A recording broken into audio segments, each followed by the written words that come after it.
Hello, everybody out there, and welcome to another episode of the Talk That Talk Show with me, Barry Holmes.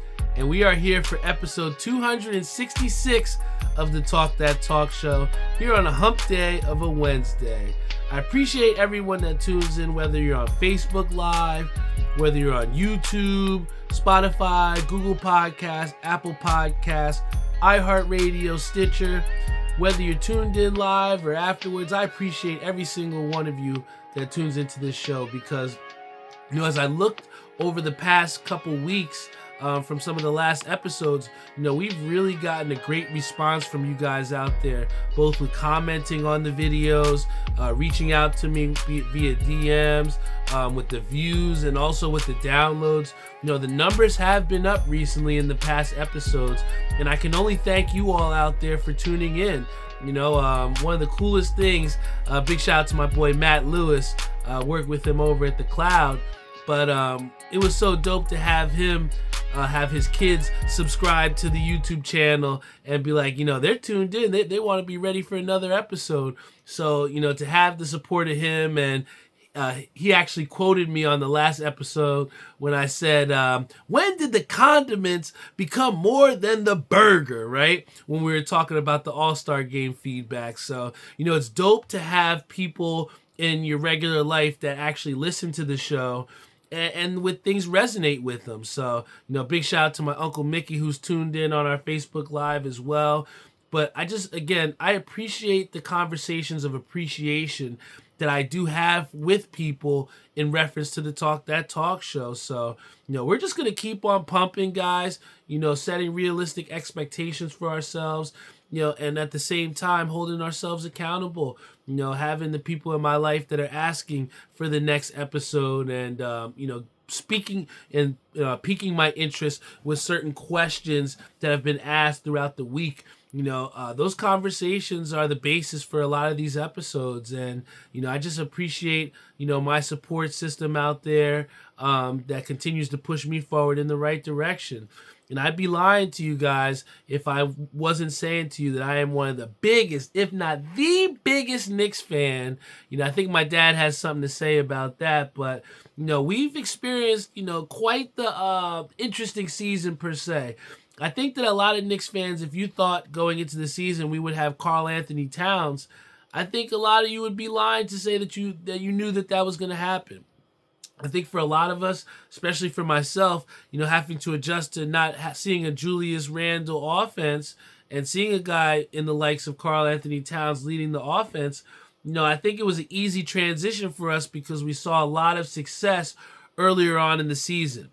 Now, midway through, I've been quite critical of the New York Knicks because what we were looking to see was consistency from the Knicks in beating some of these top-tier teams. And I think that the narrative that we've seen often with the Knicks has been that they can't beat the top-tier teams. They lose to the Boston Celtics. They lose to the Cleveland Cavaliers. Can't beat the Nuggets, So all these top teams in the NBA, the Knicks are struggling to beat. So I think that when you have to look at things and when you see that the Knicks are a team that really is contingent on the effort from a lot of those players across the board. We see the effort in games where they're supposed to beat those guys, right? But it's having to beat the teams that you're supposed to beat. That has been the issue with the New York Knicks. And I think, going into these seasons where, there's such high expectations for the Knicks. You know what I'm saying? We're looking for them to take that next step, that next leap in the right direction. I think part of the thing that made Knicks fans so frustrated last season was the fact that we saw potential in that Knicks team, and we saw a team that we thought that could win. But unfortunately, we saw a team that got decimated with injuries. And from that, what we've seen now is the situation of the Knicks having their star player in Jalen Brunson go down to injury. Now, I think a lot of Knicks fans out here were a little bit worried, as was I. Don't get me wrong, I was very worried too, because what we've seen from the Knicks has been a very Jalen Brunson dominant team. We've been reliant on the fact of Captain Superman to save the day for us. How many clutch situations has Jalen Brunson got us out of, right? He's hit clutch shot after clutch shot. He's one of the top players when it comes to clutch buckets. So it's only, right of us Knicks fans to have been reliant on Jalen Brunson and the team around him. But, what we really are going to see here is a big difference when it comes to who are the Knicks going to be relying on, right? Because when you have a guy in Jalen Brunson who, in essence, really has been everything for the Knicks, right? But what do you lose when you lose this guy, right? You're losing the scoring. You're losing the playmaking capabilities. All the things that make Jalen Brunson tick, those are the very things that make the New York Knicks dangerous. So when you're losing a guy in Jalen Brunson for the foreseeable future, there's an obvious void. And what I'm looking to see OG Anunoby step up. I want to see this guy scoring a little bit better. He's had a couple 20-plus points games, but, we're really looking to see OG hit that outside shot when open. I'm looking to see him going aggressive. We fell in love with OG in the playoffs because he seemed to be dunking everything, going hard at the basket. That's the OG Anunoby that's going to put pressure on defenses and make the Knicks a lot better offensively without Jalen Brunson. And then also with the playmaking, I'm looking to see Josh Hart step it up. Josh Hart did a great job in, that spurt where the Knicks had won a lot of games because he was the facilitator. He was going out there, forcing fast breaks, going to the basket, and creating drive and kick opportunities. I feel like, Josh Hart, because he's done a great job with rebounding and because he's had to really step it up defensively for the Knicks to get better, a lot of that playmaking has kind of taken a back seat. But now that Jalen Brunson is out, I'm looking to see Josh Hart become that facilitator a little bit more like he was. And I think that combination of getting OG to step up offensively, getting also, our boy Josh Hart to be a little bit more facilitative to maybe get that 5 to 6 assists a game, then that'll also lead to our boy Karl Anthony Towns continuing on his good shooting.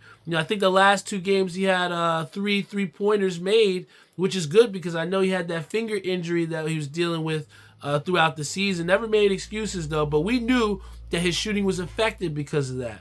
Now we're seeing a healthy Karl Anthony Towns, and I think that when you have his outside shooting working, then you start to see the driving lanes for Josh Hart start to open up, and you start to see this New York Knicks team become more well-rounded offensively.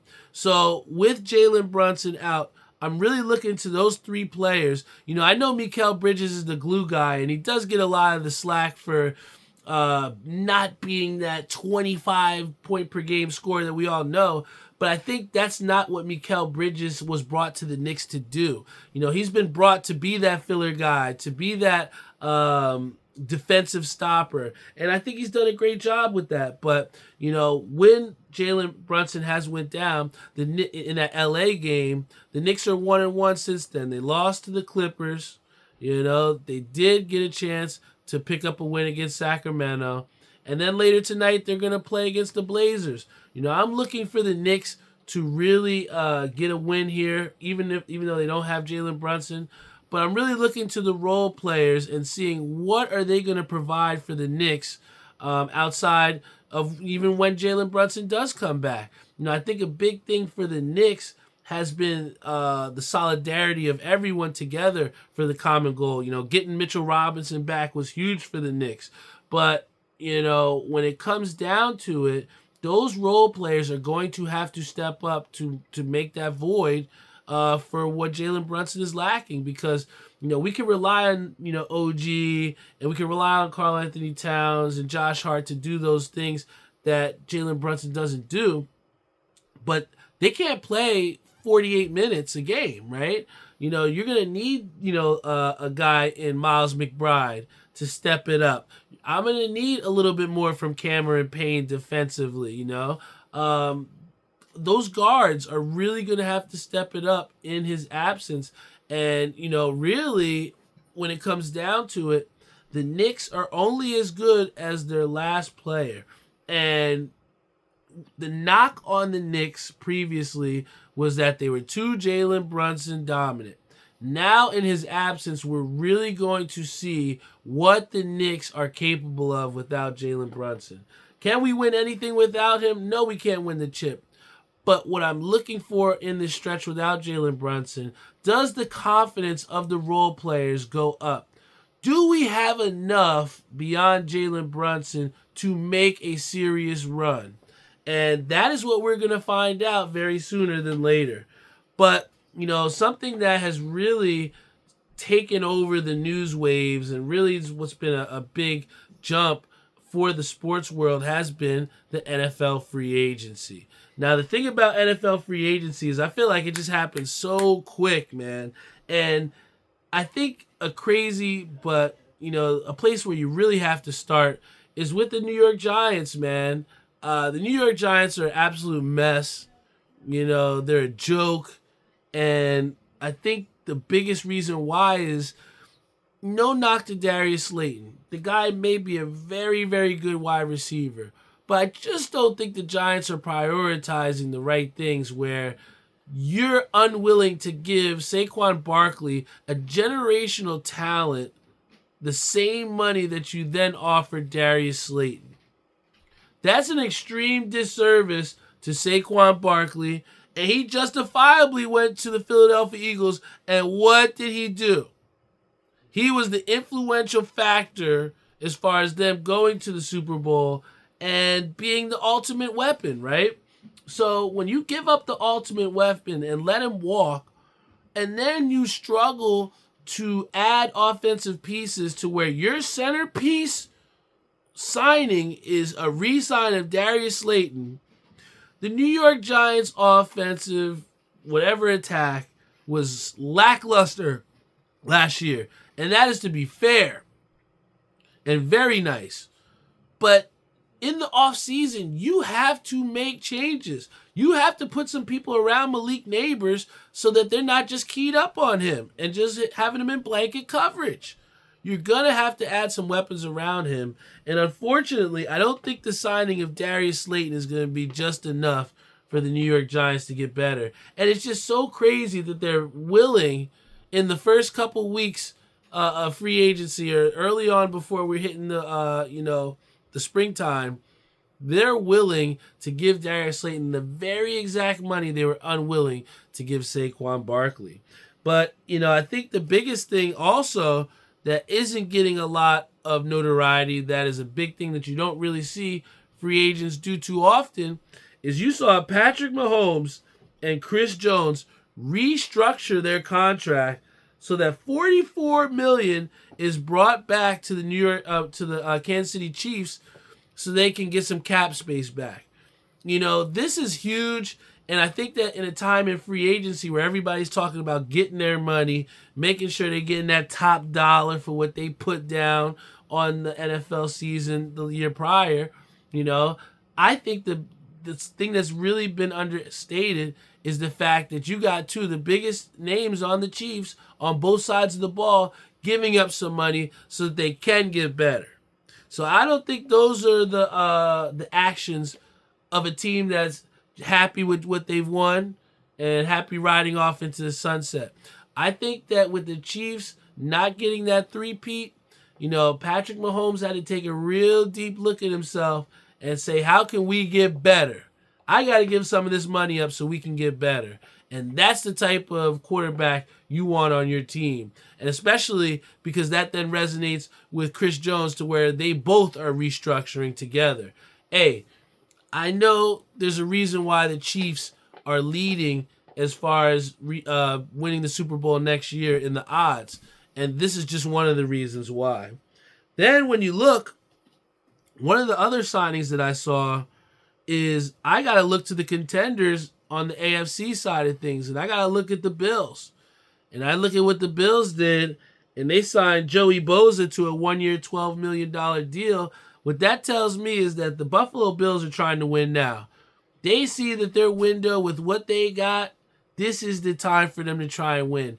And I can only look to see what they saw in the Super Bowl, in that the Chiefs struggled against the pass rush.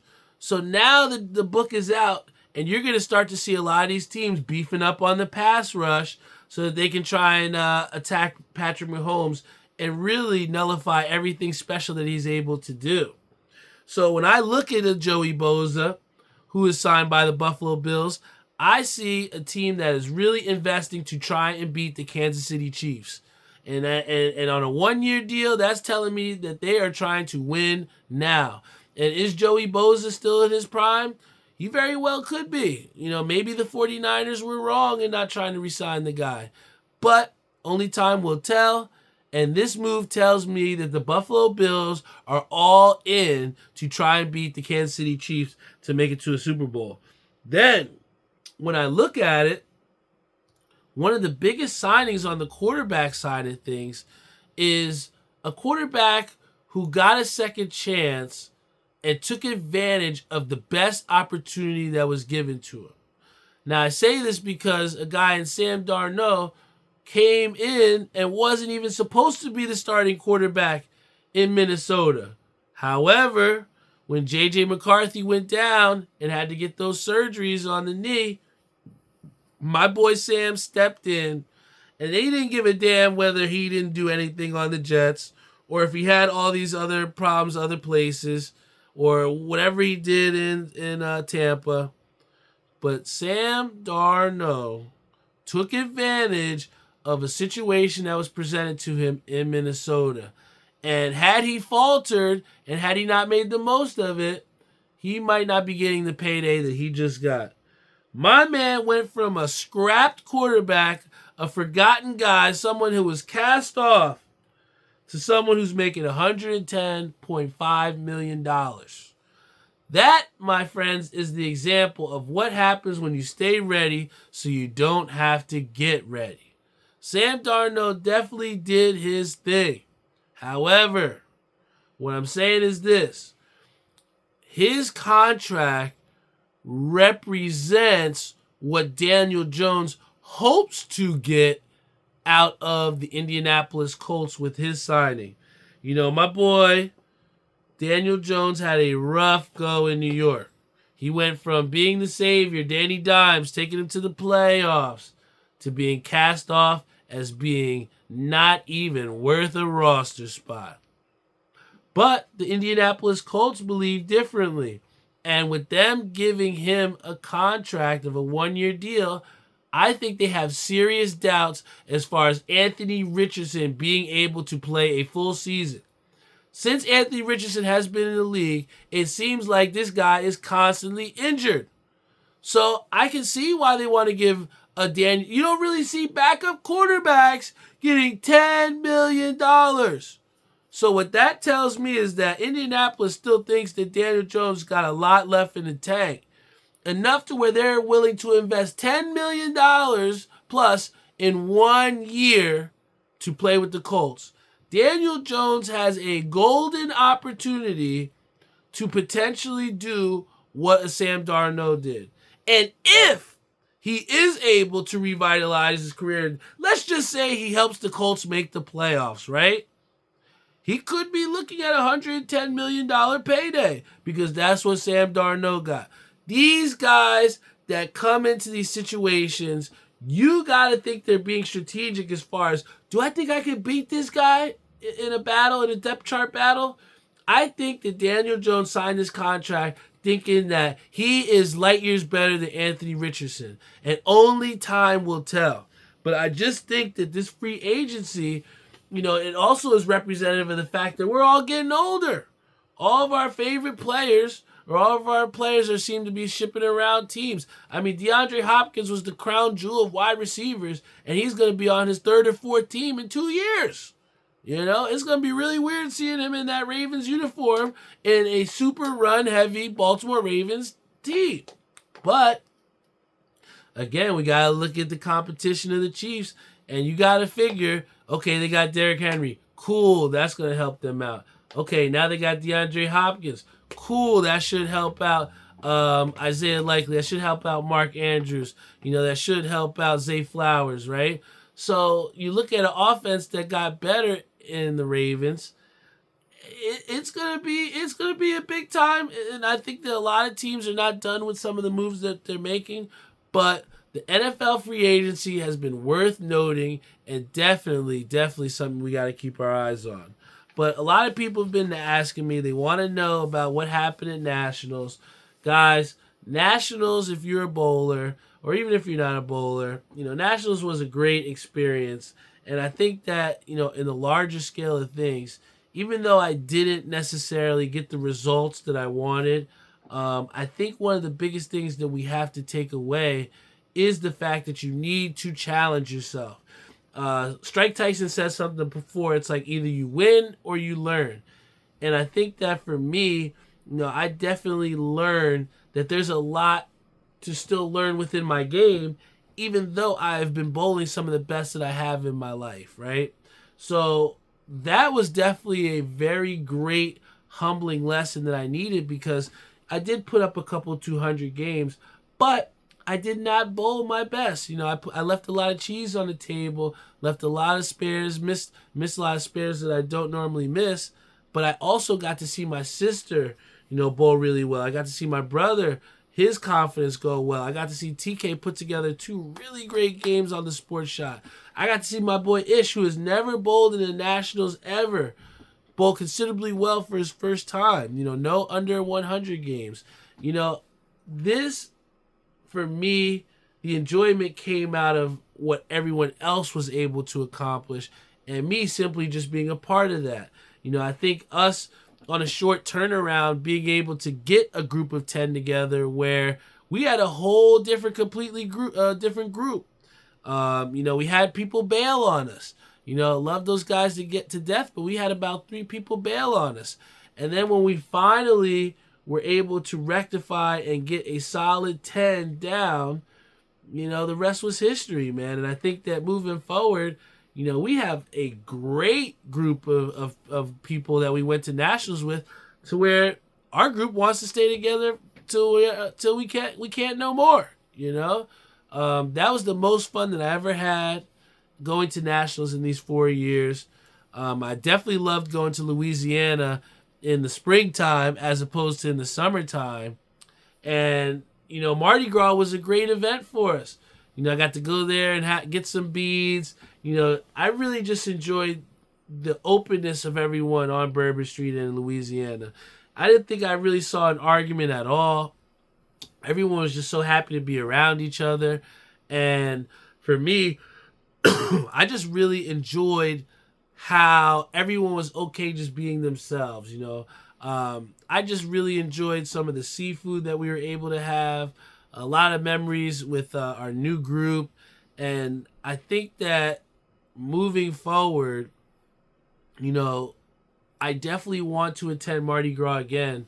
But Nationals, once again, for me, isn't just about shooting score. And I think that the new people that came on the group, that's part of the reason why they want to come back, is because a lot of the things we got to do as a group. We went to different restaurants together. We had the Airbnb together. Rode out together. Went to Mardi Gras. Looked after for each other. Everything that we could have wanted in a lot of the other previous groups, we got with this group. So I think when you challenge yourself, you never know what happens. I got to meet and got 2 of Tyree's friends, John and JR, and they were awesome glue guys, man. They just fit right in. Shout out to my boy Brian Spawn for making his first appearance at Nationals. He made us a bunch of cool keychains. I just felt like everyone that was there, excuse me, everyone that was there just truly enjoyed bowling and truly enjoyed being around each other. And I think that for bowlers, when you're thinking about doing Nationals or if you're thinking about making teams, chemistry and liking those people and being able to bowl with each other and like each other and just pick each other up and be positive. That was most of the reason why we really enjoyed ourselves. And I think that we had such a great team score as we did. A guy in JD, who has challenged themselves in multiple times, in his area. But for him to be able to see the sport shot and see the changes he needs to make within his game, I think that uh, when you challenge yourself, you definitely find out what your weaknesses are and what you need to work on. I think that if I would have taken things negatively and let that affect my whole trip, it could have been a much different trip for me. And maybe a couple of years back, I would have let my poor bowling, I guess, per se, affect my time. But, once bowling was done, we just had a blast, man. And really just focused on enjoying each other and the experience of togetherness. So, not everyone is going to be a bowler. Not everyone's going to go to nationals. But what I do suggest is trying to set up some friend trips, some family trips, going out with the people that you care about, because when you go out as a group and you try different things and you experience different things, it just gives you a different perspective on life, man, and a different accords. So, I really just enjoyed not only nationals, the bowling aspect, but I really just enjoyed everything that bowling, after bowling represented for us with nationals. And for us, that was going out in Baton Rouge and, figuring out things that the locals may do, or go into New Orleans to get the authentic Fat Tuesday experience of Mardi Gras. Those are things that I'll never forget. And in life, you have to make memories, man. You got to make memories, because when it's all said and done, you just want to have something to remember. You want to have those good times, and you want to have people to share good times with. And, I'm just blessed to have people that want to spend time with me. I'm blessed to have people that believe in me and that want to invest and want to, do things. I mean, people don't realize nationals is an investment. It's a big time commitment. And unfortunately, we saw people found out that it was a commitment that they couldn't keep. And sometimes in the journey of life, the people that you start with aren't going to end out with you. And I think that on this journey for us in going to nationals on a short turnaround, because we went in July of last year, so August, September, October, November, December, January, February, March. We went on an 8-month turnaround as opposed to a 12-month turnaround like we normally do. And we were able to find out that we can do it. We can see that you don't have to always go in the hottest parts of summer to the hottest places, right? So I'm thankful for the experiences that I got from nationals. Was a little disappointed in my play, but I am thankful for the opportunity, and I really just enjoyed being around my family and my friends, man. And I think that that's a great transition, because for me now, with the spring starting, I'm starting back up coaching girls flag football. And, in, day 3 or 4 of practice, I've really gotten to enjoy the girls in what they've shown me at a base point of where we're starting. Because when we started last year, we started all the way down year. Now we got these girls that have come in a little bit in better condition, know kind of what to expect, and are giving us a great place to build on. And I think that that's kind of rejuvenated my desire to want to coach these girls, even though I've had, other ventures as far as with, the cannabis and, the next position after where I'm at. But, I'm revitalized based off of what these girls have shown me in the first couple of days of practice. I see girls that have improved. I've seen, some great plays on both sides of the ball where I was like, wow, we really did that? And I think that took months to do last year. And I think that this year, I'm excited to see what our ceiling is for this team, because we got girls that came back and they're ready to go. Our Coach Wright, big shout out to her. She's very passionate, and it's easy to work hard when you have someone that pushes you to work hard. And I can tell wholeheartedly that she cares about this, and we got big things in store. So I'm really excited to update you guys further down the road as far as how coaching with this season goes. I love being a part of development of shaping these girls not only as football players but as young women and young adults. I think there's a lot that can be learned from sports.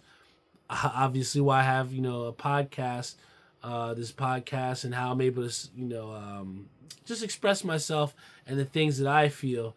And I feel like trying to get these girls on the team to express themselves and do it the correct way and in a positive way, that's what leads to change, and that's what leads to success. And that's what, beyond just wins and losses, I hope to accomplish with these girls this season is, yes, we want to win games, but let's continue to build on what we started last year of setting the standard of elevating ourselves, right? So I'm happy to be back for season 2. I'm happy to let you guys know that I will be coaching once again for the North Plainfield girls flag football team. And, I just stay busy, guys. The busier you are, the harder you work, the better the results come for you. So I appreciate you all for tuning in. Our Facebook Live, we had a little bit of issues, so I'm going to post the YouTube video to the Facebook for those that do want to check out the show because they weren't able to see it live. But we're going to work to make sure the technology gets a little bit better. Work to make sure that the live doesn't mess up before. But this gives a great opportunity for us to check out the other ways to listen to it if live is the way that you listen. We have the YouTube channel that's popping. Big shout out to the whole Lewis family that's subscribed. If you have not subscribed yet, please go to our YouTube channel, hit the subscribe button. That's going to keep you up to date with all the latest Talk That Talk Show episodes. And, you can always get directed to there from the Talk That Talk Show website, which is at talkthattalkshow.com. All right? I appreciate you all for tuning in. I love you all. This is episode 266 of the Talk That Talk Show. I'm going to stay accountable for providing you guys an episode each and every month. And I'll say this. I truly look forward to the opportunities where I can record an episode, sometimes 2 times in the month, right? And with everything that's going on in my ever-growing schedule, everything that I continue to accept responsibility-wise, just know that Talk That Talk Show will always be a priority, if not the number one priority in my life. I appreciate you all. I know I have a service to you all to continue being myself and deliver you guys high quality programming of the Talk That Talk Show. I love you all, and I will see you all next episode.